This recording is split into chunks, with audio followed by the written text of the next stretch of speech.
ইলিশ মাছ যেভাবেই রান্না করা হোক না কেন, আমার তো ভীষণই ভালো লাগে। নমস্কার বন্ধুরা, কল্পনার রসনা ঘরে সবাইকে স্বাগত জানিয়ে আজকে তোমাদের সাথে শেয়ার করব নারকেলি ইলিশ। এই রান্নায় আমি এমন একটা জিনিস দেব যেটা তোমরা ভাবতেও পারবে না, যার জন্য এর স্বাদ দ্বিগুণ বেড়ে যাবে। 4 পিস ইলিশ মাছ ভালো করে ধুয়ে পরিষ্কার করে নিয়েছি। এই মাছটাকে এবার নুন হলুদ মাখিয়ে নেব। স্বাদ অনুযায়ী নুন দিয়ে দিলাম আর দিয়ে দিলাম হলুদ গুঁড়ো। নুন আর হলুদ কিন্তু মাছের 2 পিঠ খুব ভালো করে মাখিয়ে নেব। আর ইলিশ মাছ যেহেতু খুব নরম, রান্নার সময় তো বেশি উল্টানো যায় না, তাই নুন হলুদ মাখিয়ে যদি 15-20 মিনিট রেখে দেওয়া হয় তাহলে মাছের গায়েও নুনটা ঢোকে। মিক্সিং জারে একটা নারকেলের অর্ধেকটা কুড়িয়ে দিয়ে দিলাম আর 4টে চিরা কাঁচা লঙ্কা দিলাম। এই নারকেলটা একটু রসালো হলে কিন্তু খেতে বেশি স্বাদ হয়। 1 কাপ মতন নারকেলের জল হয়েছিল, সেইটা দিয়েই আমি পেস্ট করে নিলাম। এবার নুন হলুদ মাখানো ইলিশ মাছের মধ্যে আমি 2 চামচ দিয়ে দিলাম সর্ষে বাটা, 1 চামচ কালো সর্ষে, 2 চামচ সাদা সর্ষে, অল্প নুন আর 2টো কাঁচা লঙ্কা দিয়ে বেটে রেখেছিলাম, সেটা পুরোটাই দিয়ে দিলাম।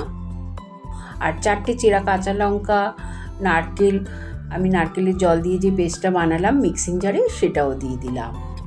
4 চামচ সর্ষের তেল দিলাম। দিয়ে সব মশলাগুলো মাছের গায়ে খুব ভালো করে মাখিয়ে নেব। তোমাদের কাছে যদি সময় থাকে এইভাবে মাখিয়ে প্রায় আধ ঘন্টার মতন রেখে দেবে।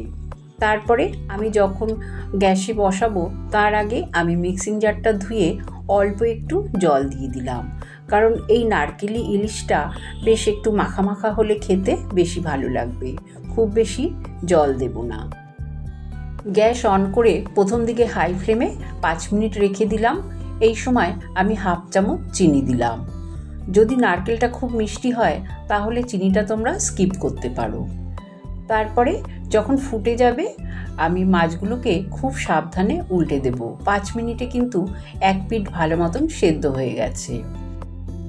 মাছগুলোকে খুব সাবধানে উল্টিয়ে দিলাম। এবার গ্যাসের ফ্লেমটা লোতে করে ঢাকা দিয়ে আরও 5-7 মিনিট রেখে দেবো। 1 পিঠ তো হয়েই গেছে।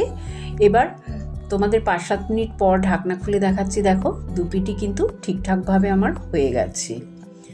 আবারও আমি এই মাছগুলোকে একটু সাবধানে উল্টিয়ে পাল্টিয়ে দেব, যাতে গ্রেভিটা মাছের গায়ে ভালো মতন লেগে থাকে। এই রান্নায় গুঁড়ো লঙ্কার ব্যবহার করিনি, তাই আমি আরও 4টে চেরা কাঁচা লঙ্কা দিলাম। আর তোমাদের যে সিক্রেট জিনিসটার কথা বলেছিলাম সেটা হলো আম আচারের তেল। আম তেল যে বানানো হয় সেই তেলটা আমি 1 চামচ এই সময় দিয়ে দেব। দিয়ে গ্যাসের ফ্লেমটা বন্ধ করে দেব। কাঁচা সর্ষের তেল দেওয়ার বদলে তোমরা যদি এই আম তেল আচারের 1 চামচ তেল দিয়ে আর চেরা কাঁচা লঙ্কা দিয়ে গ্যাসের ফ্লেম বন্ধ করে ঢাকা দিয়ে রেখে দাও, প্রায় 10 মিনিট পর যখন ঢাকনাটা খুলবে দেখবে গন্ধে বাড়ি মম করছে। তোমরা তো দেখেই বুঝতে পারছো যে এটা কতটা লোভনীয় হয়েছে।